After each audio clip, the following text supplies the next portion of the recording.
ચલો, અવાજ સંભળાય છે બધાને?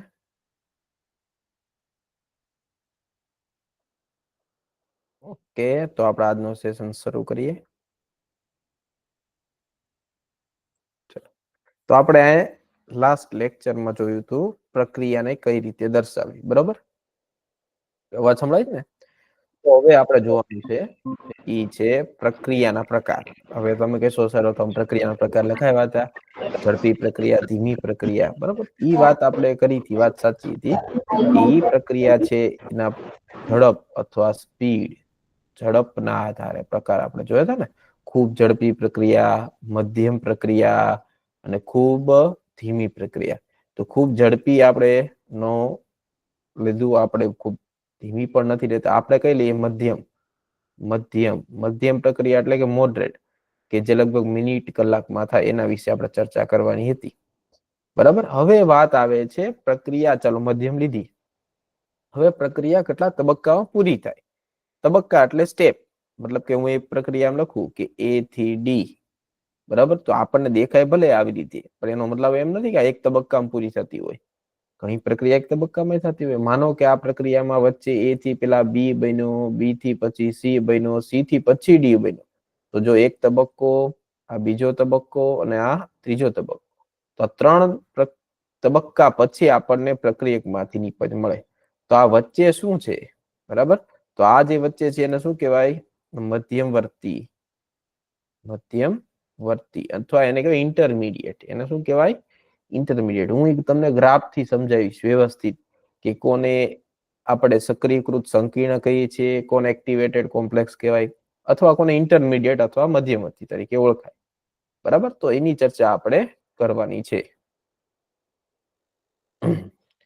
તો સૌપ્રથમ આપણે પ્રક્રિયાની વાત કરી કે જે પ્રક્રિયાઓ એક તબક્કામાં પૂર્ણ થઈ જતી હોય, બરાબર?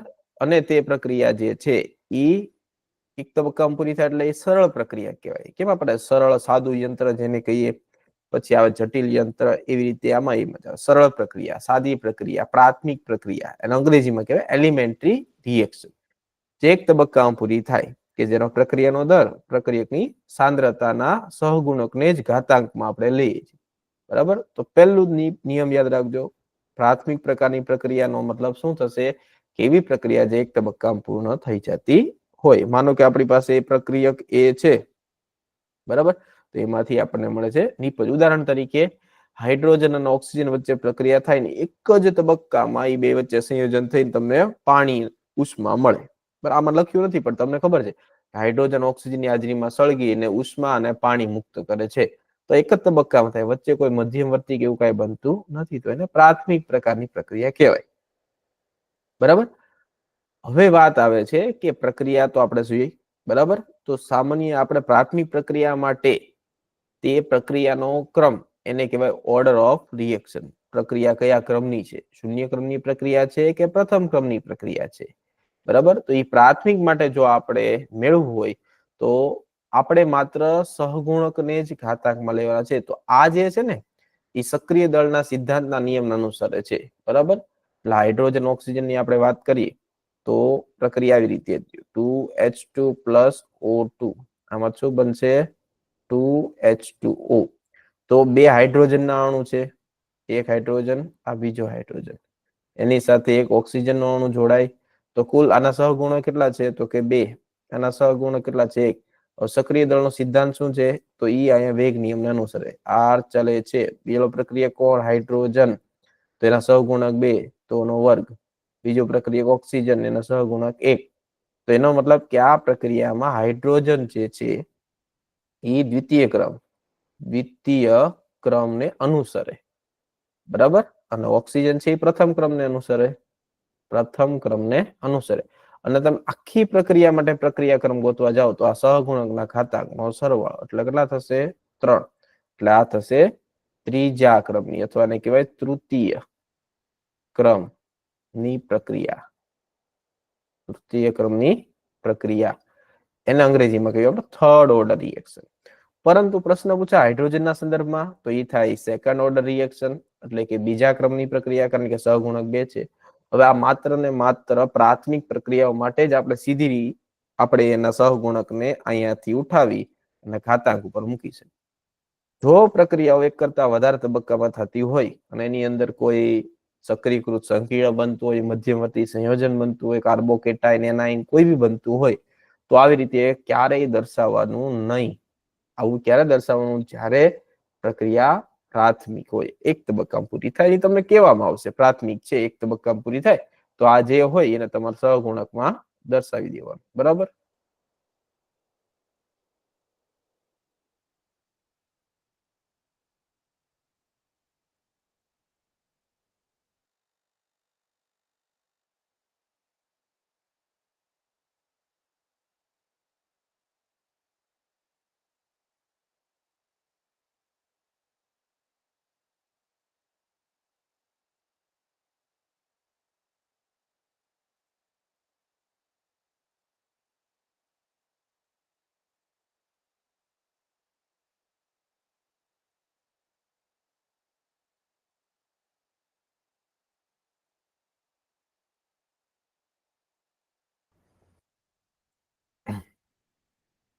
કે એક મિનિટ,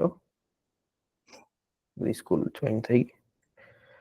ઓકે, તો આ હતી પ્રથમ આપણે પ્રાથમિક પ્રક્રિયાની વાત. બરાબર? હવે ઘણાને પ્રશ્ન થશે, સર ખબર કેમ પડે આ પ્રાથમિક છે, એક તબક્કામાં પૂરી થાય? સૌથી મોટો ડાઉટ ઈ છે કે ખબર કેમ પડે તમને કે પ્રક્રિયા છે એ પ્રાથમિક છે કે જટિલ છે? જટિલ એટલે તમને કેમ જટિલ યંત્ર કહીએ?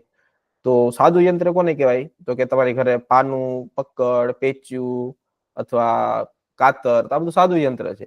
જટિલ યંત્ર કોને કહેવાય? તો સાયકલ છે, બાઇક છે, એક કરતા વધારે એમાં મિકેનિઝમ કામ કરતા હોય ને, તો એક કરતા વધારે તબક્કામાં, તો એ જ વસ્તુ આમાં જોવા મળે પ્રક્રિયામાં. તે કે એક કરતા વધારે તબક્કા જો તમને આપવામાં આવે તો એ પ્રક્રિયા જટિલ પ્રક્રિયાની અંદર આપણે ગણવાની છે. બરાબર? એટલે સિમ્પલ છે, અહીંથી મુખ્ય બે ભાગ પડશે. એક હશે પ્રાથમિક પ્રકારની પ્રક્રિયા, અને બીજી હશે એ છે જટિલ પ્રક્રિયા. આને કહેવાય એલિમેન્ટરી અને આને કહેવાય કોમ્પ્લેક્સ. બરાબર? આને એલિમેન્ટરી અને આને કોમ્પ્લેક્સ. એટલે આ એક તબક્કામાં થાય, એક જ તબક્કામાં પૂર્ણ થઈ જાય. ના, એક કરતા વધારે તબક્કામાં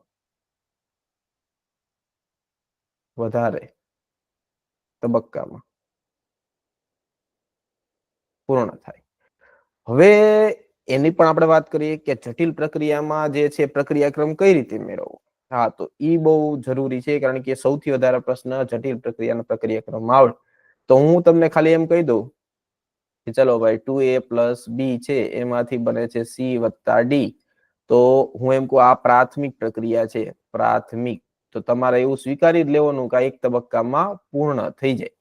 તો હવે આનો વેગ નિયમ લખવો હોય તો r ચલે છે, જે સહગુણકો એને ઘાતમાં મૂકી દો, પ્રક્રિયક ને જ લેવાના. સહગુણક કેટલા છે? 2. તો અહીંયા 2 b. સહગુણક કેટલા છે? આગળ હોય એને સહગુણક કહેવાય, ગુણાયેલા હોય. બરાબર? તો 1. તો આનો મતલબ કે એના સંદર્ભમાં બીજા ક્રમની પ્રક્રિયા અને બી ના સંદર્ભમાં પ્રથમ ક્રમની પ્રક્રિયા. સમજાણું? બરાબર? તો તમને હવે આખી પ્રક્રિયાનો ક્રમ મેળવવાનો કે તો શું થાય? તો આના સંદર્ભમાં બીજો ક્રમ, આના સંદર્ભમાં ટોટલ કેટલા ક્રમની થાય? 2 + 1 = 3.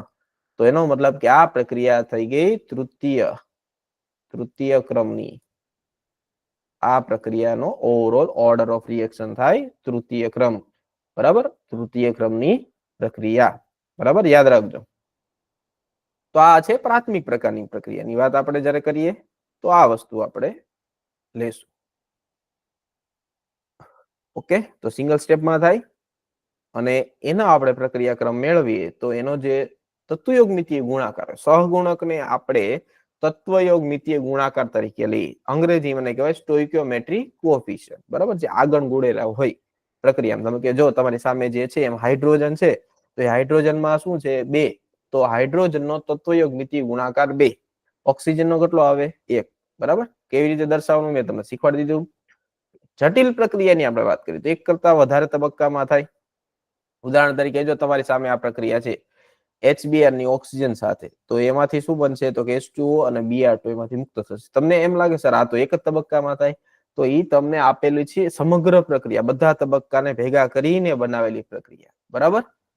પરંતુ ખરેખર તમે જોશો ને તો જો આ એક કરતા વધારે તબક્કામાં પૂરી થાય છે. એટલે લગભગ કેટલા તબક્કા છે આમાં? 3, બરાબર. અને તમે મૂંઝાવમાં, તમારે એક્ઝામમાં તબક્કા ગોખીને નથી જવાના, તમને આપવામાં આવશે.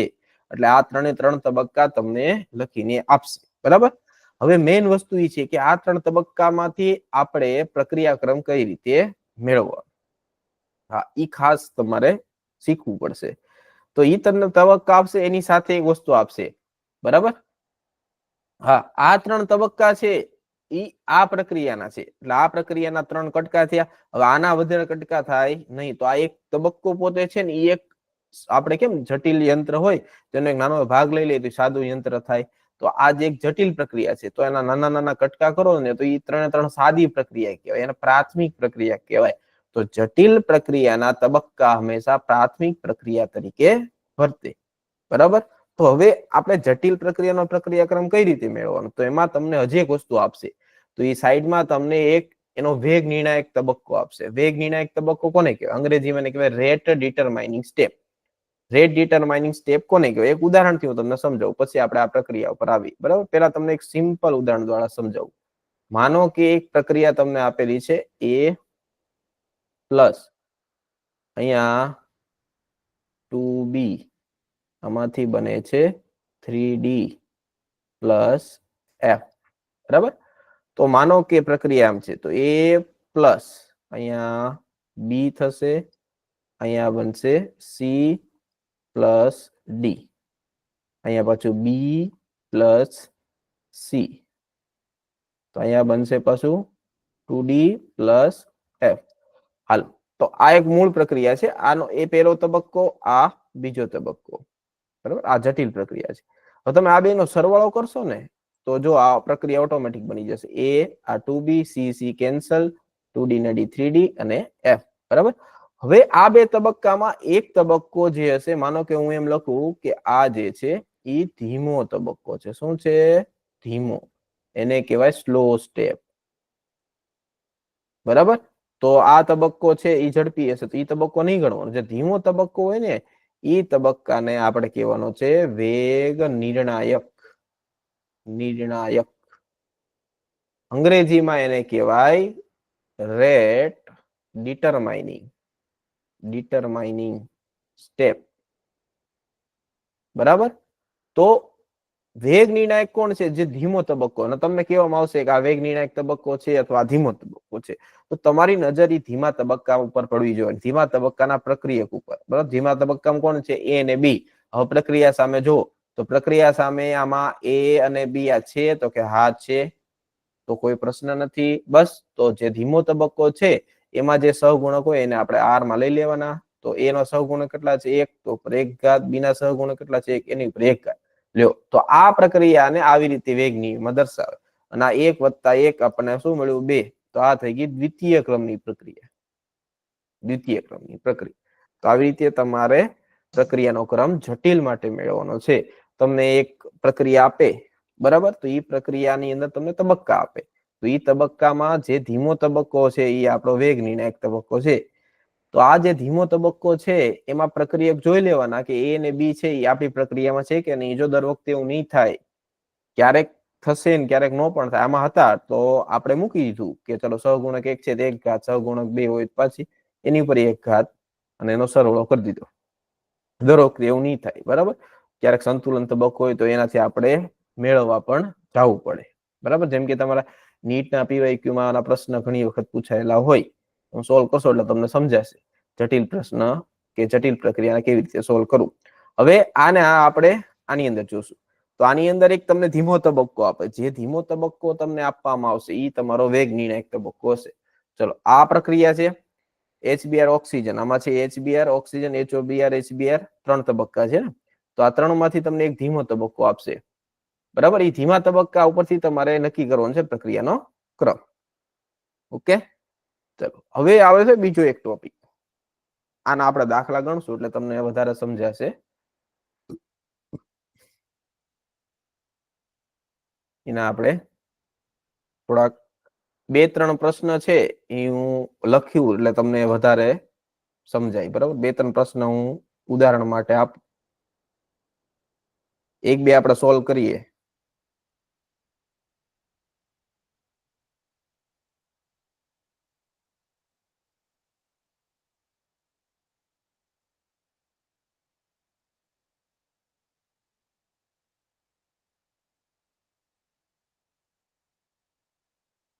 નિકલ કાઇનેટિક ના પીવાયક્યુ.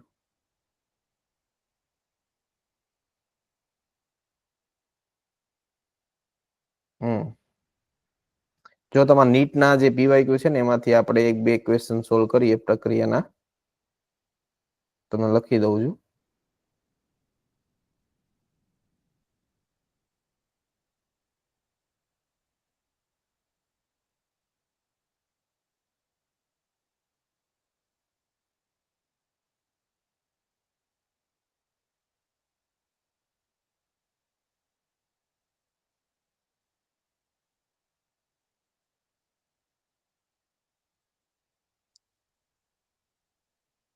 એક પ્રશ્ન છે, પ્રક્રિયા આવી રીતે આપેલી છે A2 પ્લસ B2, બરાબર? સાથે એક પ્રશ્ન વ્યવસ્થિત ગણો તમે બધા, એમાંથી બને છે 2AB. આ પ્રક્રિયા આપેલી છે, બરાબર? આને કહેવાય એક જટિલ પ્રક્રિયા, બરાબર? અલગ અલગ તબક્કામાં થાય છે એમ કીધું. તો એને પહેલો તબક્કો આપેલો છે, એ આપ્યું છે કે A2, હવે અહીંયા આપ્યું છે પ્રતિવર્તી, રિવર્સિબલ, એમાંથી બને છે A વત્તા A, અને આ કૌંસમાં લખ્યું છે ઝડપી, આ તબક્કો. એવી રીતે બીજો તબક્કો આપ્યો છે એને A વત્તા B2, એમાંથી બને છે AB વત્તા B, અને અહીંયા લખ્યું છે ધીમો તબક્કો, ધીમો તબક્કો. એવી રીતે ત્રીજો તબક્કો છે A પ્લસ B, એમાંથી બને છે AB. આ પાછો કેવો કીધું એને? ઝડપી તબક્કો, બરાબર? આ તમારો જેઈ નો પીવાયક્યુ છે, જેડબલ્યુ નો થોડો અઘરો, બરાબર? તો આ A2 પ્લસ B2 આ આખી પ્રક્રિયા છે, અને આ 3 તબક્કા છે. પ્રશ્ન છે પ્રક્રિયાનો ક્રમ. પ્રક્રિયા ક્રમ જણાવો, બરાબર? સાવ સરળ છે, એકવાર વ્યવસ્થિત શીખી લ્યો. તમે બધા પેલા લખશો, તમારી બુકમાં લખો, બરાબર? હવે પહેલી નજર આપણી જાવી જોઈએ જ્યાં ધીમો તબક્કો લખ્યો હોય ત્યાં. જો આ ધીમો તબક્કો અહીં લખ્યો છે ને ત્યાં, તો પેલા ધીમા તબક્કાને ટીક કરો, કારણ કે આ છે આપણો વેગ નિર્ણાયક તબક્કો. વેગ નિર્ણાયક. તમને એમ થાય એટલું બધું શુદ્ધ ગુજરાતીમાં શું કામ બોલવું? કારણ કે હું બોર્ડના પેપર ચેક કરવા જાઉં ત્યાં અમારે શબ્દ જોવા પડે. તમારા શબ્દ એનસીઆરટી જે પ્રકાશિત બુક્સ હોય એના આધારિત તમારે દેવાના છે. એટલે અમે પેલા ત્યાં નજર મૂકી, અમે પેપર ચેક કરતા હોય ને આ વેગ નિર્ણાયક લખ્યું છે કે નહીં આને, કારણ કે તમારા બોર્ડના પેપરમાં તમારે લખવું પડશે, બરાબર? તો ધ્યાન આપજો. જે ધીમો તબક્કો છે ત્યાં લખવાનું તમારે વેગ નિર્ણાયક તબક્કો. અંગ્રેજીમાં એને કહેવાય રેટ ડિટરમાઇનિંગ સ્ટેપ, આને કહેવાય આરડીએસ. આરડીએક્સ નહીં, આરડીએસ, રેટ ડિટરમાઇનિંગ સ્ટેપ. ચલો, હવે બીજું કામ કરવાનું કે આ જે તબક્કો છે ને આની ઉપરથી આપણે વેગ નિયમ બનાવવાનો. વેગ નિયમનો સિમ્પલ ફંડા છે, શું છે? કે વેગ ચલે છે, પ્રક્રિયક કોણ છે? A, બીજો કોણ છે? B2. સહગુણકો એટલે ઘાત, તો સહગુણક તો એક એક છે, એક એક ઘાત. એટલું લખાઈ ગયું. તમે એમ કહેશો દાખલો પૂરો? નહીં, દાખલો પૂરો નહીં થાય. દાખલો એમ પૂરો નહીં થાય. કારણ કે અહીંયા જે પણ હોય ને એ તમારી પ્રક્રિયામાં આની અંદર હોવા જોઈએ. જો A2 છે, B2 છે અને AB છે. આમાં B2 તો છે પણ A નથી, A નથી ને, તો ત્યાં પછી પડે ખોટું. એટલે ઉતાવળ કરીને કોઈ આવવું નહીં. અને અમસ્તા એના 4 માર્ક હોય, કોઈ આમ 4 માર્ક તો આપી ન દે. એટલે તમારે વ્યવસ્થિત શાંતિથી વિચારવાનું હોય. તો પેલું શું કરવાનું? ધીમો તબક્કો પસંદ કરવાનો, ધીમા તબક્કાના પ્રક્રિયકને એના ઘાતાંકમાં મૂકીને આવી રીતે વેગ નિયમ બનાવી દેવાનો. ચલો, આ સાચું. હવે આમાંથી આપણે એવા જે સાંદ્રતા ગોતવાની, કૌંસ એટલે શું થાય? એની અંદર સાંદ્રતા મૂકવાની હોય કે જે પ્રક્રિયામાં નથી. તો A2 છે, તો આમાં જોવાનું તો B2 છે, તો કે આ B2 તો આવી ગયો આની અંદર.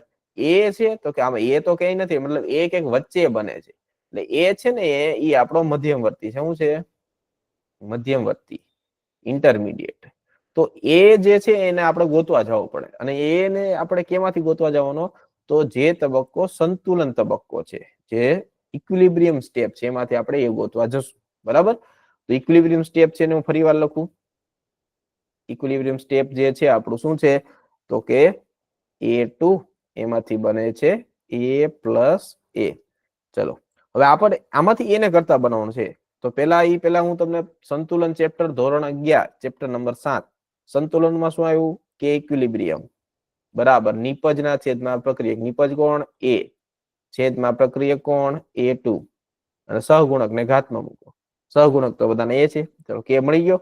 આની ઉપરથી તમે એ ને કરતા બનાવો એટલે કે બરાબર શું મળ્યો આપણને a નો સ્ક્વેર છેદમાં A2 બરાબર. તો એ બરાબર શું થશે તો a નો સ્ક્વેર બરાબર કે ઇક્વિલિબ્રિયમ ઇન્ટુ A2 થયું.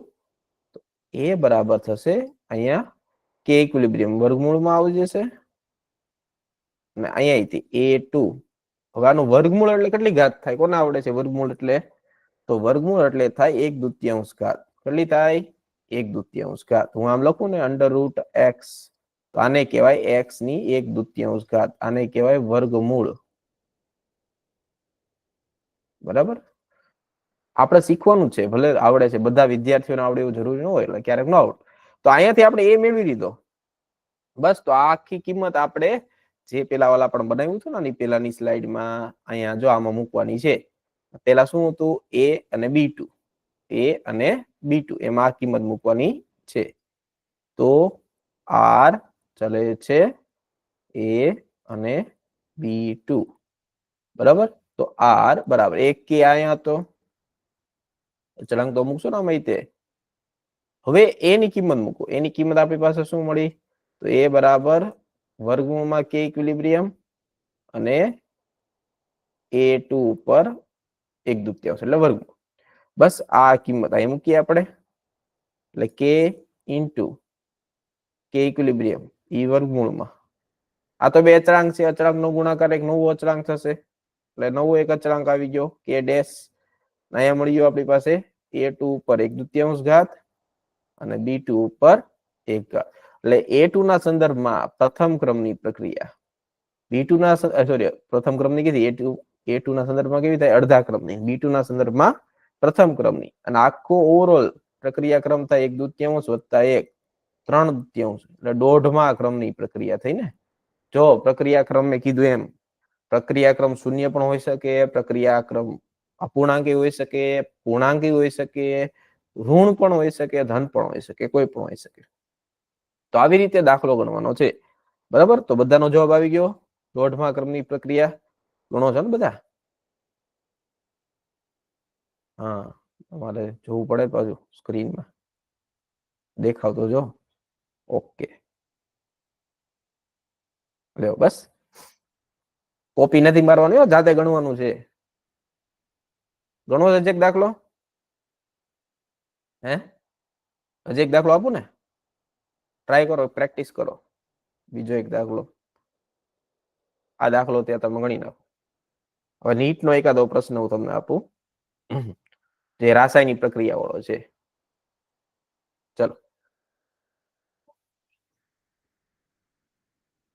બરાબર તો આ લખાઈ ગયું તમારે આ લખાયું. પ્રશ્ન આ છે બરાબર પ્રશ્ન આ છે આટલો પ્રશ્ન છે આટલું તમને આપવામાં આવશે આટલું. આની ઉપરથી આપણે આ બનાવવાનું પેલા ધીમો તબક્કો જોવાનો પછી ધીમા તબક્કામાં જે હોય એની ઉપરથી વેગ નિયમ બનાવવાનો પછી જોવાનું વેગ નિયમમાં કોઈ એવું છે જે પ્રક્રિયામાં નથી તો કે એ પછી એને ગોતવા માટે આપણે ઇક્વિલિબ્રિયમ તબક્કામાં જવાનો. ઇક્વિલિબ્રિયમ તબક્કામાંથી એને કરતા બનાવ્યો ઈ પાછો એ આપણે જે પણ વેગ નિયમ બનાવ્યો હતો એમાં મૂકી દીધો જે મળે એ આપણો જવાબ. ઓકે ચલો હવે બીજો એક પ્રશ્ન આપું નીટ નો પીવાય છે તો લખો ક્વેશ્ચન. ક્વેશ્ચન છે 2NO2 પ્લસ F2 આમાંથી બને છે 2NO2F. બરાબર આ એક આખી પ્રક્રિયા છે. હવે આ પ્રક્રિયા છે ઓલામાં 3 તબક્કા હતા આમાં માત્ર 2 તબક્કામાં પૂરી થાય. પહેલો તબક્કો છે આપણો NO2 nitrogen dioxide plus F2 એમાંથી બને છે NO2F વત્તા F. ને કૌંસમાં એને લખ્યું છે ધીમો તબક્કો, એમ ધીમો તબક્કો, બરાબર. બીજો તબક્કો એને આપ્યો છે NO2 પ્લસ F બને છે, આ કીધું એને ઝડપી તબક્કો, બરાબર. તો આમાં એને કઈ સંતુલન એવું કઈ લખ્યું નથી, કયો તબક્કો સંતુલન તબક્કો છે.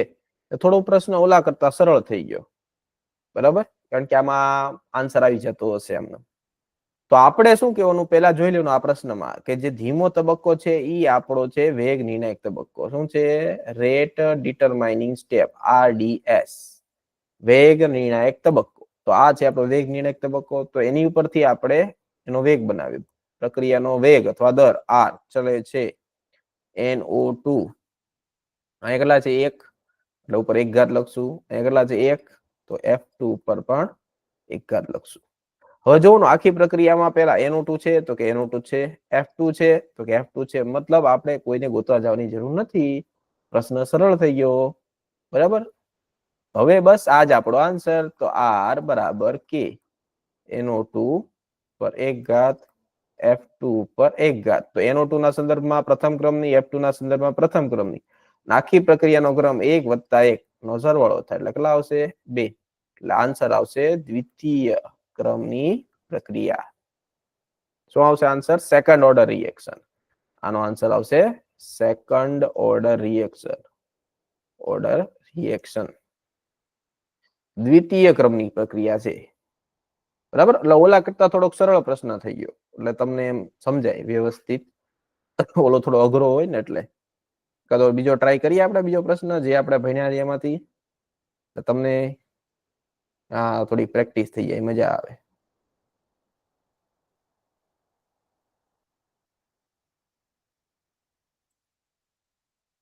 ચલો લખાઈ ગયું ને? ઓકે. હવે આપણે લાસ્ટ લેક્ચર માંથી એકાદો પ્રશ્ન જોઈએ, છેલ્લા લેક્ચર માંથી આપણે જે લખી દો, બરાબર. આવા લગભગ બહુ બધા નથી આપેલા, પૂછાય તો છે ઘણા બધા.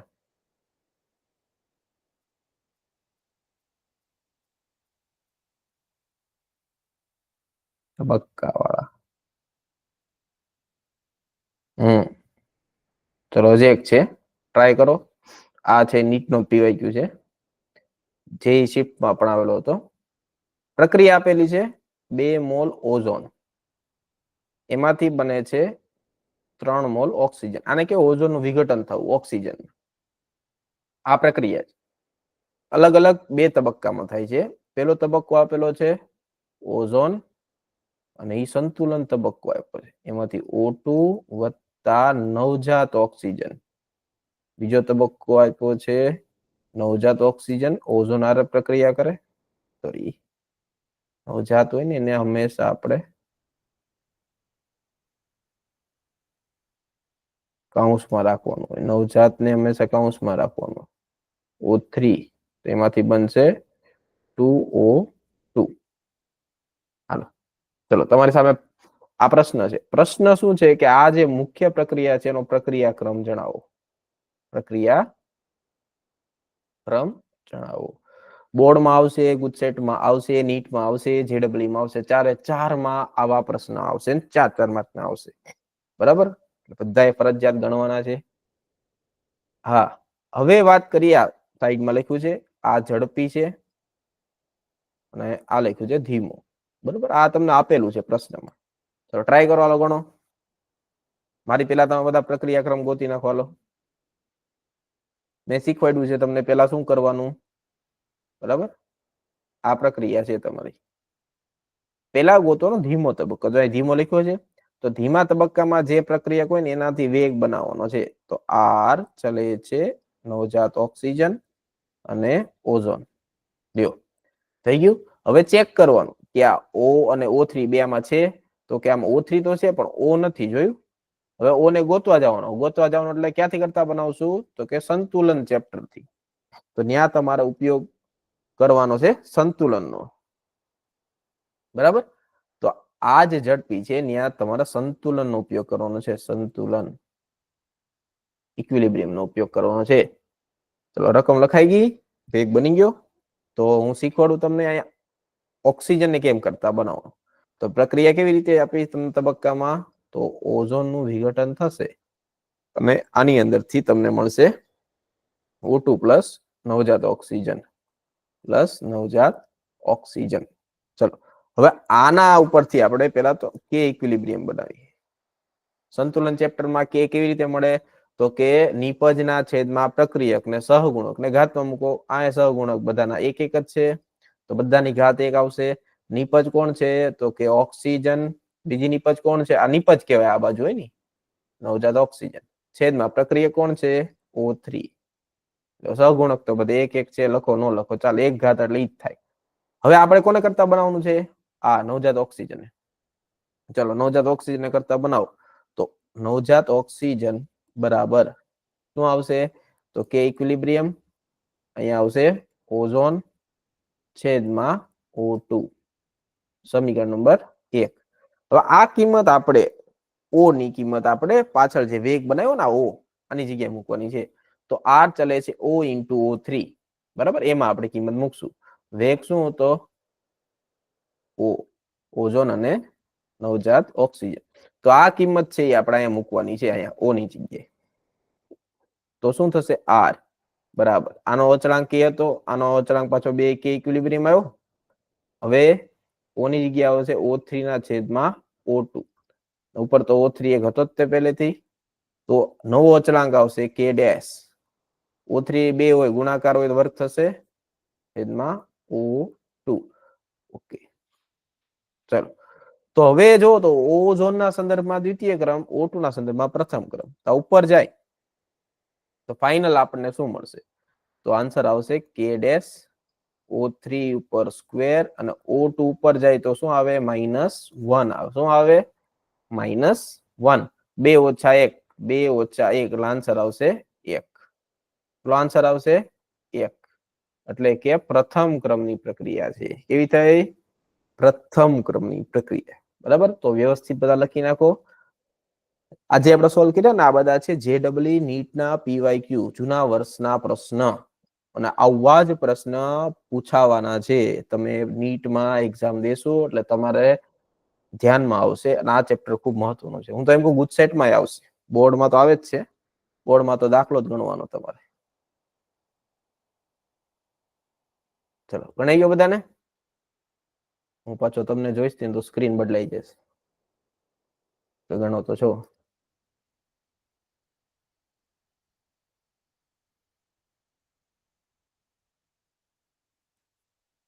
એક બીજા ટાઈપનો દાખલો ગણીએ આપણે. આ તો બધા ગણી નાખ્યો બરાબર.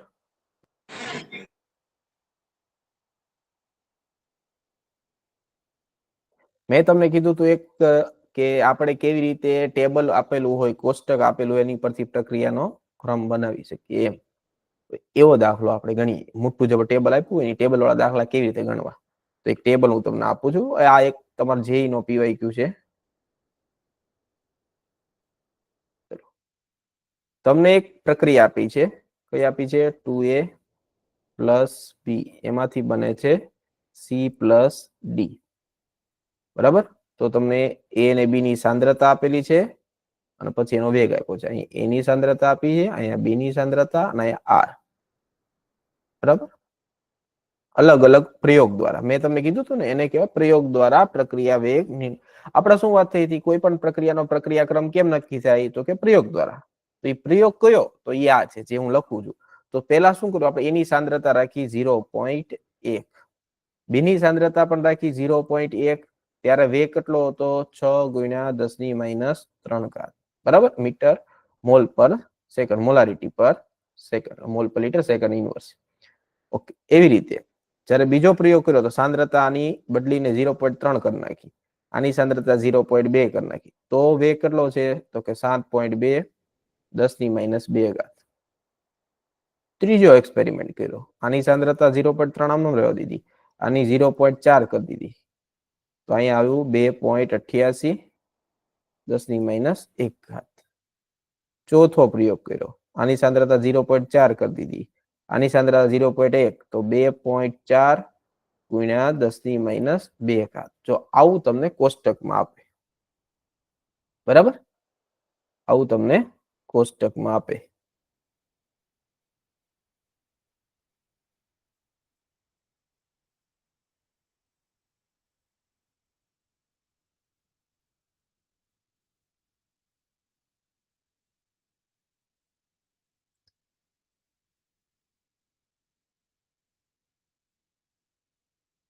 બરાબર, તો આ કોષ્ટક તમને આપેલો છે. આ પ્રશ્ન છે, તમારો જવાબ તમારે એના સંદર્ભમાં પ્રક્રિયાક્રમ કહેવાનો છે, બીના સંદર્ભમાં કહેવાનો છે. એટલે તમારે જવાબ આવી રીતે લખવાનો થાય કે આર ચલે છે એ ઉપર અને બી ઉપર કેટલી ઘાતાંક આવે. અહીંયા જે આવે એ એના સંદર્ભમાં પ્રક્રિયાક્રમ, બી ઉપર આવે બીના સંદર્ભમાં, બેનો સરવાળો થાય એ સમગ્ર પ્રક્રિયાનો ક્રમ. હવે આ એક્સપેરિમેન્ટ છે, એક્સપેરિમેન્ટલ ડેટા તમને આપેલો છે, આની ઉપરથી તમે નક્કી કરો. તો તમે શું કરશો, તો આપણે પેલા કીધું દાખલો ગણ્યો યાદ છે, એક્સ ઉપર એટલી ઘાત પેલા 0.1 ઉપર એક્સ આની ઉપર વાય એમ કરીને સમીકરણ સોલ્વ કર્યા હતા. એવું બધું લાંબુ લાંબુ નહીં કરવાનું, કોમ્પિટિટિવ એક્ઝામમાં તો ટાઈમ ન હોય. તો હવે જો શોર્ટકટ કેવી રીતે તમારે સોલ્વ કરવું. તો એની સાંદ્રતા જે છે એ અહીંયાથી અહીંયા જોવો તમે, તો અહીંયાથી અહીંયા કેવી રાખી, અચળ. બરાબર, તો બી ની સાંદ્રતા કેવી થઈ અહીંયા, તો કે બમણી. એની સાંદ્રતા કેવી રાખી, અચળ. તો બી ની સાંદ્રતા કેવી થઈ, બમણી. તો અહીંયા જોશો તમે, તો આ 7.2 છે એટલે 28.8 આવે. 28. બરાબર, તો અહીંયા તમે જોશો તો આ 7 ચોક 28 એટલે લગભગ કેટલું થયું, 4 ગણું. એટલે બી ની સાંદ્રતા બમણી કરો તો એનો મતલબ એમ થયો ને કે બી હોય એની સાંદ્રતા બમણી કરો તો આ બગડો 12 આવે તો આ કેટલું થાય, 4 ગણું. તો મને કહો તો કૌંસની ઉપર કેટલી ઘાત હોય, તો આ બગડાનો ચોગડો થઈ જાય. બગડા ઉપર કેટલી ઘાત મૂકો તો 4 થઈ જાય. તો અહીંયા આવે 2 ઘાત. સમજાણું? એટલે કે બી માટે એ તો અચળ રાખ્યું આપણે, બરાબર, એ અચળ રાખ્યું. બરાબર, એ અચળ રાખું છું. બગડાને બી ને 2 વડે ગુણી તો જે નવો વેગ મળે છે ને પેલા વેગ કરતા કેટલો મળે છે, તો કે 4 ગણો. તો એવું ક્યારે થાય, જયારે આ બગડો 12 આવે અને ચોગડો બની જાય. આવું ક્યારે થાય, જયારે બી ઉપર કેટલી ઘાત હશે, 2 ઘાત. બરોબર, તો મળી ગયો આપણને. એટલે પેલો આન્સર આપણને મળી ગયો. બરાબર, તો આની ઉપરથી આર ચલે છે એ. એની ખબર નથી, બી ની ખબર પડી ગઈ. બી ઉપર 2 આવશે કારણ કે બમણું કરવાથી વેગ 4 ગણો થાય. હવે આ બાજુ જો, આ બાજુ અચળ કયા કયા છે, તો જો 0.1 0.1 થઈ ગયું અચળ. તો આ જોશો એ, તો 0.1 નું 0.4 થાય. તો એકને અચળ રાખો, બીજું 4 ગણું થાય. આને અચળ રાખ્યું, આને 4 ગણું કર્યું. તો 4 ગણું કરો તો આમાં વેગમાં શું ફેર પડે, તો 6 ચોક 24 એટલે એ પણ 4 ગણો થાય. એટલે કે એની સાંદ્રતાને આપણે 4 ગણી કરી તો વેગ પણ કેટલો થયો, 4 ગણો. તો ઉપર ઘાત કેટલી હોવી જોઈએ, 1 ઘાત. એટલે કે સાંદ્રતા 4 ગણી કરવાથી એનો વેગ 4 ગણો થતો હોય તો એના કૌંસ ઉપર કેટલી ઘાત આવે, 1. 1 જો મળી ગયું. એના સંદર્ભમાં પ્રથમ ક્રમની, બીના સંદર્ભમાં દ્વિતીય ક્રમની. 1 + 2 = 3. તો આ થઈ ગઈ ત્રીજા ક્રમની પ્રક્રિયા. લ્યો દાખલો પૂરો. આવી રીતે MCQ સોલ્વ કરવાના. એવું નહીં કે હાલો ભાઈ આપણે આનું સમીકરણ બનાવી દીધું, 0.1 ઉપર x ઘાત 0.1 ઉપર y ઘાત બરાબર 6 × 10 - 3 ઘાત, સમીકરણ નંબર 1. આવા 4 સમીકરણ બનાવ્યા, 4 ભાગાકાર કર્યો. એવું કરવું બોર્ડમાં કરવું પડે, કારણ કે બોર્ડમાં શું હોય, લખવાનું હોય ને, સપ્લી ભરવાની હોય તો માર્ક મળે. તમે ત્યાં ડાયરેક્ટ આવી રીતે લખી ન આવતા. આ માત્ર MCQ સોલ્વ કરવા માટેની પદ્ધતિ છે. સમજાઈ ગઈ ને બધાને? હા, તો MCQ તમારે આવી રીતે સોલ્વ કરવાના. એટલે મેં ત્યારે બી કીધું તમને કે હું તમને મેથડ કહીશ, આ મેથડ તમારે છે. બરાબર, તો જેટલા બી કોષ્ટક વાળા પ્રશ્ન છે ને આવી રીતે સોલ્વ કરજો. જો તમારી પાસે બુક હશે, PYQ ની બુક હશે અથવા ટેક્સ્ટ બુક હોય તો એની અંદર આપેલા છે. ટ્રાય કરો, ઉદાહરણ નહીં આપેલા છે. બરાબર, એટલે તમને ખબર પડી જાય. જો હજી એક દાખલો ગણો છે, એક ટેબલ તમને આમાં, ટેબલ બહુ મોટા છે, મારે લખવામાં ટાઈમ જશે. તમે વધારે ટેબલ ની ટ્રાય કરજો. બરાબર, તો હવે લગભગ આ ટોપિકમાં પ્રોબ્લેમ નહીં આવે તો હું આગળ વધુ ટોપિકમાં. હવે આગળ જે છે આપણી પાસે બીજો ટોપિક છે, એને કહેવાય આણ્વિકતા. એને શું કહેવાય, મોલેક્યુલારિટી. મોલેક્યુલારિટી ગુજરાતીમાં આણ્વિકતા. એટલે કે કોઈ રાસાયણિક પ્રક્રિયામાં શું થતું હોય, તો કે અણુ વચ્ચે અથડામણ થતું હોય. તો રાસાયણિક પ્રક્રિયામાં અણુ વચ્ચે જે અથડામણ થાય છે એ કેટલા પ્રક્રિયામાં અણુ, આયન કે પરમાણુ જેટલા અથડામણ પામતા હોય. બરાબર, એટલે કે પ્રાથમિક પ્રકારની પ્રક્રિયાઓ એક તબક્કામાં કેટલા અણુ વચ્ચે અથડામણ થાય તો એ અણુની સંખ્યાને આપણે આણ્વિકતા કહેવાય. અણુ હોય, આયન હોય, પરમાણુ હોય, કોઈ બી હોય, એને આણ્વિકતા કહેવાય. કોઈ પણ આપણે પ્રાથમિક પ્રક્રિયાની વાત કરીએ તો માનો કે તમને એક ઉદાહરણ આપ્યું છે, જો x મોલ a અણુ છે, y મોલ b અણુ છે, તો માનો કે અહીંયા 2a + 3b હોત તો a કેટલા હોય 2, b કેટલા હોય 3, તો 2 a ના અણુ 3 b ના અણુ. તો આણ્વિકતા મતલબ કે પ્રક્રિયા એક બાજુ જોવાનું, સહગુણક જે હોય એના અણુની સંખ્યા દર્શાવે, બસ તેનો સરવાળો કરો એટલે તમને આણ્વિકતા મળી જાય. આમાં x + y થાય, બરાબર. હવે અલગ અલગ પ્રક્રિયા હોય, એક આણ્વીય પ્રક્રિયા, દ્વિઆણ્વીય, તૃતીય આણ્વીય, કેટલા અણુઓ ભાગ લે તો પેલી આવે એક આણ્વીય. જો શૂન્ય અણુ હોય તો પ્રક્રિયા થાય જ નહીં, અણુ હોવા તો જોઈએ ને પ્રક્રિયક ને. તમે એમ કે મારી પાસે કાંઈ નથી, મારે પ્રક્રિયા કરવી, કેમ થાય? મારી પાસે એટલીસ્ટ કોઈ એક વસ્તુ તો હોવું જોઈએ કે નહીં. મારી પાસે ઓક્સિજન છે, હા તો પ્રક્રિયા કરાવું. મારી પાસે કાંઈ નથી, શૂન્ય છે, તો શૂન્ય હોય તો પ્રક્રિયા થાય નહીં, બરાબર, યાદ રાખજો. તો શરૂઆત ક્યાંથી થશે? ઓછામાં ઓછા એક અણુથી, એટલે કે એક આણ્વીય પ્રક્રિયા, બરાબર, જેને કહેવાય યુનિમોલિક્યુલર. તો જો પ્રક્રિયામાં એક અણુ ભાગ લેતો હોય, અથડામણ એક અણુ હોય તો એને એક આણ્વીય પ્રક્રિયા કહેવાય. એમાંથી જ નિપજ બનતું. માની લો કે તમારી પાસે N2O5 છે, N2O5 નું વિઘટન થાય તો N2O5 એક જ લીધો ને તમે, યાદ છે તમને N2O5 નું વિઘટન? N2O5 કોને કોને યાદ છે? ચલો એક આણ્વીયમાં હું એમ લખું અહીંયા PCl5, તો એનું વિઘટન થાય, યાદ છે બધાને? P વિભાગના તત્વોમાં PCl5 નું વિઘટન કેમાં થશે? PCl3 + Cl2 ગેસ ઉડી જાય. તો આ કેટલા પ્રક્રિયકના અણુ થયા? એક. તો આને કહેવાય એક આણ્વીય પ્રક્રિયા. શું કહેવાય ને? એક આણ્વીય પ્રક્રિયા, બરાબર. એવી રીતે N2O5, આનું વિઘટન થશે NO2, બરાબર. આવી રીતે 2NO2 + ½ O2. યાદ રાખે તાપમાન ઉપર. ઘણી વખત N2O4 માં થાય, પાછું NO2 માં થાય, એટલે ફાઇનલ પ્રક્રિયા આવશે 2NO2 + ½ O2. તો જો એક જ અણુ લીધો તો આપણે, બરાબર, એટલે આને કહેવાય એક આણ્વીય પ્રક્રિયા. એક આણ્વીય પ્રક્રિયા, બરાબર. હવે જો આ મેં બગડો લીધો, જેમ કે મેં 2 મોલ ઓઝોન લીધા, 3 ઓક્સિજન બન્યા ને, તો આ ઓઝોન અણુ મેં કેટલા લીધા? અહીંયા 2, બરાબર. એટલે કે ઓઝોન વત્તા ઓઝોન આમ થયું ને, તો એનો મતલબ કે આને કહેવાય દ્વિઆણ્વીય. દ્વિઆણ્વીય પ્રક્રિયાનો ક્રમ નથી, અણુની સંખ્યા છે, આણ્વિકતા દર્શાવે છે. મને કહો પ્રક્રિયાનો ક્રમ મેં કીધો તો પ્લસ, માઇનસ, પૂર્ણાંક, અપૂર્ણાંક, શૂન્ય, પણ આણ્વિકતામાં ન કહી શકો. તમે એમ કહેશો આ એક અણુ છે, બીજો અણુ, ત્રીજો અણુ હોય ને, એ હંમેશા પૂર્ણાંકમાં લેવાય. એક અણુ હોય કે 2 અણુ હોય કે 3 હોય કે 4 હોય કે 5 હોય, એટલે હંમેશા તમે આના વિશે શું લખી શકો? હંમેશા આ ધન પૂર્ણાંક હોય. શું હોય? ધન પૂર્ણાંક. આટલું ગણિત તો લગભગ બધાને ખબર હશે કે 1, 2, 3 ધન સંખ્યા કહેવાય, અપૂર્ણાંક લેવાની નહીં. કારણ કે યા તો એક હોય યા તો 2 હોય. અણુ કઈ એવું હોય અડધો અણુ, પોણો અણુ, એવું ન હોય. ઓક્સિજન એક અણુ એટલે એક આખો અણુ હોય, પરમાણુ એટલે એક આખો પરમાણુ હોય. એટલે ધન હોય અને પૂર્ણાંક હોય. એટલે આણ્વિકતાની શરત છે શું છે? હંમેશા ઈ ધન પૂર્ણાંક.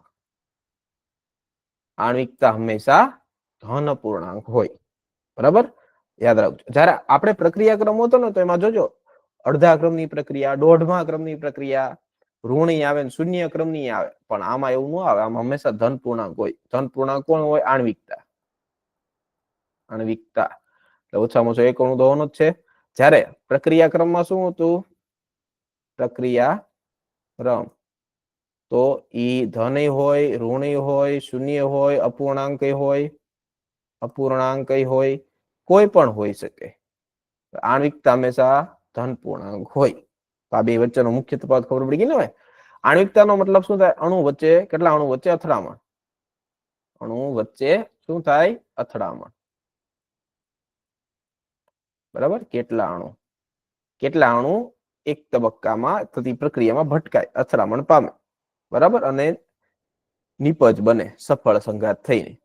તો આ છે આપણી આણ્વિકતા. હવે લગભગ બધાને સમજાઈ ગયું છે આણ્વિકતા વિશે, બરાબર. તો એક ઉદાહરણ આપ્યું, જેમ કે આમાં એક ઉદાહરણ છે, મેં તમને સમજાવ્યું PCl5 નું વિઘટન થાય PCl3 ને ક્લોરીન વાયુ, બરાબર. 2 અણુ હોય તો આણ્વિકતા 2 કોને કહેવાય? કે જ્યારે 2 અણુ એકબીજા સાથે અથડામણ અનુભવતા હોય, જેમ કે મિથેનનું ક્લોરીનેશન, બરાબર. મિથેનનું ક્લોરિનેશન, હાઇડ્રોકાર્બન તમે હેલોજિનેશન કરો તો હેલો આલ્કેન કે હેલોએરિન જે પણ આપણને સંયોજન મળતું હોય તો ક્લોરિન સાથે મિથેન પ્રક્રિયા કરે મિથાઇલ ક્લોરાઇડ અને HCl એમાં છૂટો પડે તો પ્રક્રિયકના અણુ કેટલા છે? 2 ભાગ લે ને એક સાથે. એ રીતે 3 આણ્વીય પ્રક્રિયા તેમાં 3 અણુ ભાગ લે તો જો 2NO + O2 તો NO બરાબર. તો બધા નામ યાદ રાખવા જરૂરી છે ખાસ, નકર જો ક્યારેક નામ લખ્યું છે ને તો તમે અટવાઈ જશો. એક હોય N2O, એક હોય NO, એક હોય NO2, એક હોય N2O3, એક હોય N2O4 અને એક હોય N2O5. આમ તો ઘણા બધા હોય, મેઇન આપણે આ. તો આને કહેવાય નાઇટ્રસ ઓક્સાઇડ. શું કહેવાય આને? Nitrous oxide. બરાબર. મેં શું લગાડ્યું પાછળ? અસ. પાછળ લગાડ્યો પ્રત્યય અસ. જે નાઇટ્રસ ઓક્સાઇડ. અસ એટલા માટે કારણ કે આનો ઓક્સિડેશન ખૂબ નીચો હોય. બરાબર. આનો +1 હોય, આનો +2 ઓક્સિડેશન હોય નાઇટ્રોજન. આને કહેવાય નાઇટ્રિક ઓક્સાઇડ. Nitric oxide. બરાબર. તો ત્યાં મેં શું લગાડ્યું? ઇક. ત્યાં લગાડ્યું મેં ઇક. આ તમને આવડે છે. Nitrogen dioxide, dinitrogen trioxide, dinitrogen tetroxide, dinitrogen pentoxide. બસ મેઇન વસ્તુ આ નાઇટ્રસ ઓક્સાઇડ છે, આ નાઇટ્રિક ઓક્સાઇડ છે. બરાબર.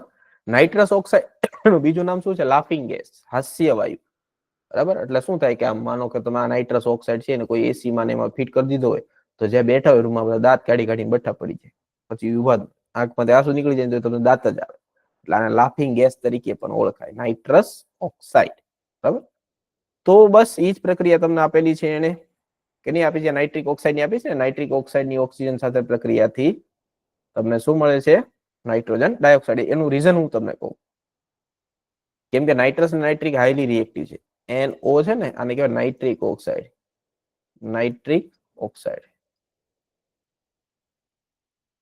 એ તરત શું થાય? ઓક્સિજન આરે સંયોજાય. તરત એ શું બનાવે? NO2. આ સ્થાયી છે. કેવું છે? સ્થાયી. ચલો, કોને ખબર છે NO2 નો કલર કેવો હોય? નાઇટ્રોજન ડાયોક્સાઇડ કેવો હોય? કથ્થાઈ. કથ્થાઈ રંગનો વાયુ. અંગ્રેજીમાં એ કેવો કહેવાય? Brown colour. Brown colour gas. બરાબર. બ્રાઉન કલર, કથ્થાઈ, લાલાશ પડતો કથ્થાઈ રંગનો વાયુ. એવા બે જ છે, એક બ્રોમિન છે અને એક NO2 છે. આ બે જ કથ્થાઈ રંગના છે. ને આપણે જયારે પ્રેક્ટિકલ એક્ઝામમાં પ્રશ્ન પૂછાય કે આમાંથી કથ્થાઈ રંગનો વાયુ બહાર નીકળો તો એ કયો આયન છે? એ કથ્થાઈ રંગનો વાયુ બહાર છોડતો હોય NO3- ને NO2-. NO3 ની કસોટીમાં આવે, પછી કથ્થાઈ રંગની વલય કસોટી આવે. નામ સાંભળ્યું? પીટી કસોટી. કસનળીની અંદર આમ કથ્થાઈ બ્રાઉન રિંગ તમને મળે, કથ્થાઈ વલય કસોટી. તો NO3- ની જેમાં આ નાઇટ્રોસો આયન હોય ને, પેન્ટા એક્વા નાઇટ્રોસો ફેરેટ 2 આયન, આખું નામ છે. કથ્થાઈ વલય જે બને ને એ હોય પેન્ટા એક્વા નાઇટ્રોસો ફેરેટ 2 આયન. બરાબર. આવી રીતે યાદ રાખજો. આ બહુ ખૂબ વધારે પ્રશ્ન પૂછાઈ ગયેલા છે. હવે નાઇટ્રિક ઓક્સાઇડ છે ને આવડું આ હાઈલી રિએક્ટિવ છે. તરત કોઈ બીજા સાથે સંયોજન બનાવતો હોય.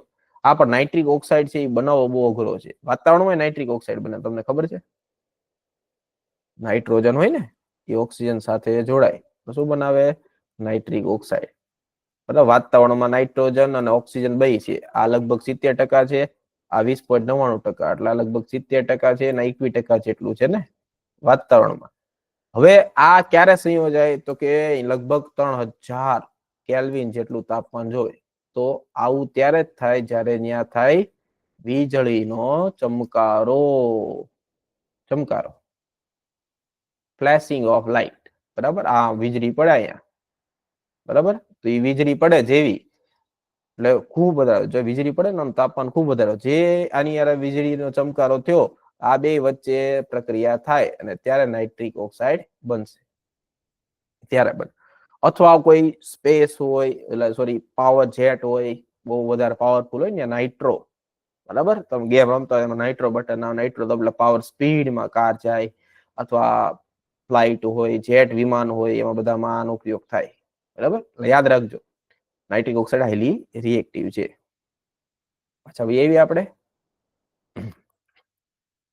બરાબર. તો આ પ્રક્રિયાનો ક્રમ થઈ ગયો. પ્રક્રિયા ક્રમ હવે શું થાય કે 3 થી વધારે પ્રક્રિયાનો ક્રમ જે છે એ મળી શકે, 3 થી વધારે આણ્વિકતા ન હોય, કારણ કે એની સંભાવના ખૂબ ઓછી હોય. એમ કે સર આ તો ભટકાય, શું વાંધો, વાત છે ખાલી ભટકાવાની નહીં, વાત આખી કેવી આવતી હોય આની અંદર, તમે એમ કે 4 ભટકાય, શું થાય, તો 3 થી વધારે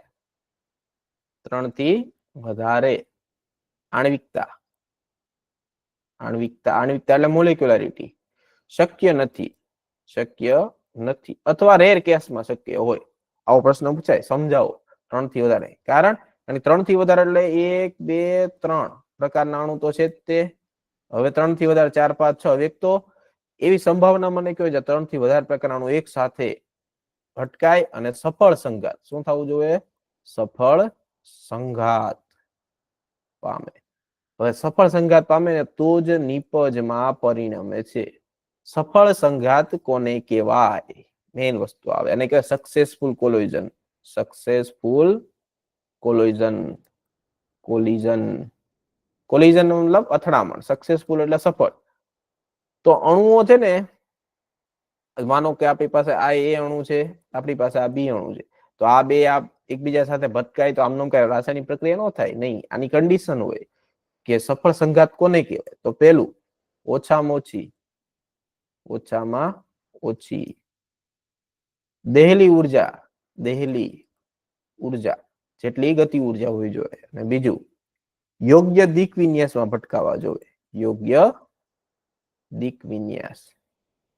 હું કેમેસ્ટ્રી ના શબ્દ બોલું ને તો તમને કેવું લાગે કે ઓહો કેવું અઘરું છે. હવે જો હું શુદ્ધ ગુજરાતીમાં બોલું, સમજાવું આપણી ભાષામાં, તો તમને સમજાશે. એટલે કહેવાનો મતલબ છે કે માનો કે આ એક કાર છે, 4 વ્હીલ છે, આ બરાબર, આ કાર છે, આ બાજુ જાય છે રોડ ઉપર, એક ગાડી આ બાજુથી આવે છે, અહીંયા એક આ બાજુથી આવે છે,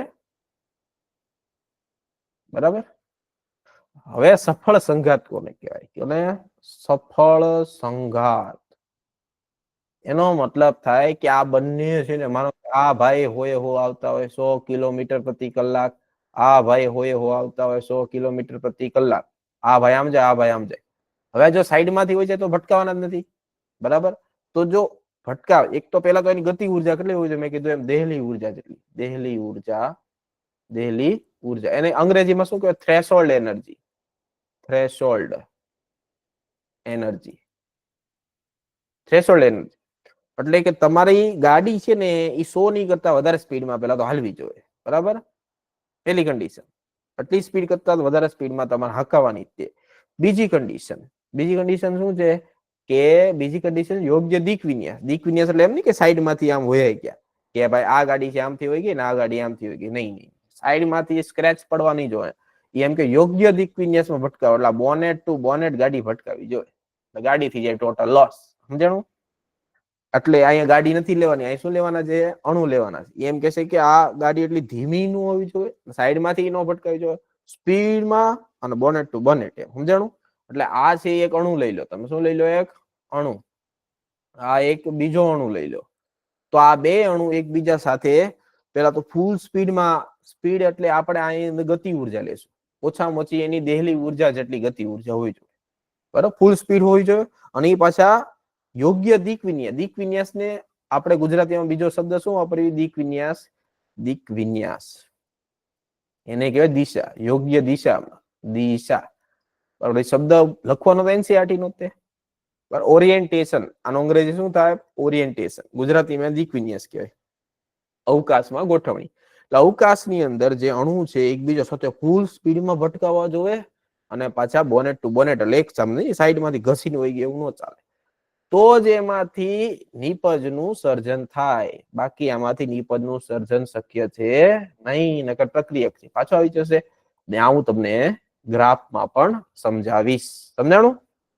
કન્ડિશન યાદ રહી ગઈ કે જ્યારે અણુઓમાં ઓછામાં ઓછી કેટલી ગતિ ઉર્જા હોવી જોઈએ, દેહલી ઉર્જા અથવા એના કરતા વધારે. બીજું કે યોગ્ય દિક વિન્યાસમાં અથડામણ પામવા જો તો જ નિપજમાં પરિણામ. આ જ વસ્તુ આપણે અથવા તમે ઓર્ગેનિકમાં ભણ્યા હશો ને, શું CH3Cl આવું હતું, યાદ છે? હા, આની અંદર OH- યાદ છે કે નહીં? CH3Cl પ્લસ OH માઇનસ અથવા CH3OH પ્લસ Cl માઇનસ. આમાં શું થઈ જતું હતું તો કે CH3OH ને Cl આમાંથી દૂર થઈ જાય. બરાબર. તો આવી રીતે તમારી પ્રક્રિયા આવી છે હેલો આલ્કેનમાં વિસ્થાપનની. બરાબર. તો આમાં આવી રીતે જ હતું કે આ પ્રક્રિયા તો જ શક્ય બને ને જો આ યોગ્ય દિક વિન્યાસમાં એની સાથે અથડાય. એટલે કે જો CH3Cl બરાબર તો આ OH જે છે એ આ બાજુ અથડામણ પામે તો આ ઋણ છે આ ઋણ છે તો અહીંયા તમને કોઈ નિપજ મળે નહીં. એટલે આ ભાઈને આ દિક વિન્યાસમાંથી ભટકાવવું જોઈએ OH માઇનસ. તો શું થાય CH3Cl તો આ અહીંથી દૂર થાય આ અહીંથી જોઈન્ટ થઈ જાય. પેલા મધ્યવર્તી મળતો હતો આપણને CH3 આ બાજુ OH જોડાણો અને Cl ધીરે ધીરે દૂર થઈ ગયું. ફાઇનલ આપણને OH સાથે CH3 મળી જાય આવી રીતે. તો આને યોગ્ય દિક વિન્યાસ કહેવાય. બરાબર. આ ઓર્ગેનિકમાં આવે કાર્બનિક રસાયણ વિજ્ઞાન આપણે આવશે આગળ. તો આને યોગ્ય દિશ આ નથી ભટકાણું જો એટલે નિપજ ન મળી. આમાં નિપજ આપણને મળી ને. હા તો અહીંયા આનો ઉપયોગ છે. બરાબર. ઓકે. તો હવે મેઇન વસ્તુ છે એ આપણે નેક્સ્ટ લેક્ચરની અંદર આપણે જોશું. એ શું છે તો કે શૂન્ય ક્રમની પ્રક્રિયા પ્રથમ ક્રમની પ્રક્રિયા. શૂન્ય ક્રમની પ્રક્રિયામાં જે વેગ ચળાંક છે કે બરાબર એને કહેવાય સંકલિત વેગ સમીકરણ. જે બોર્ડમાં છે દર વર્ષે 5-5 માર્કનું એવી રીતે પૂછાતું હોય. બોર્ડમાં તમારે 4 માર્કનો સોરી 4-4 માર્કનો પ્રશ્ન પૂછાતો હોય. તો 4-4 માર્કનો પ્રશ્ન પૂછાતો હોય ને એમાં તમારી આવશે કે સાબિત કરો શૂન્ય ક્રમની પ્રક્રિયા એનું સંકલિત વેગ સમીકરણ સમજાવો અને એની સાથે એના અર્ધાયુષ્ય સમય પછી આપણે એના દાખલા ગણશું. બરાબર.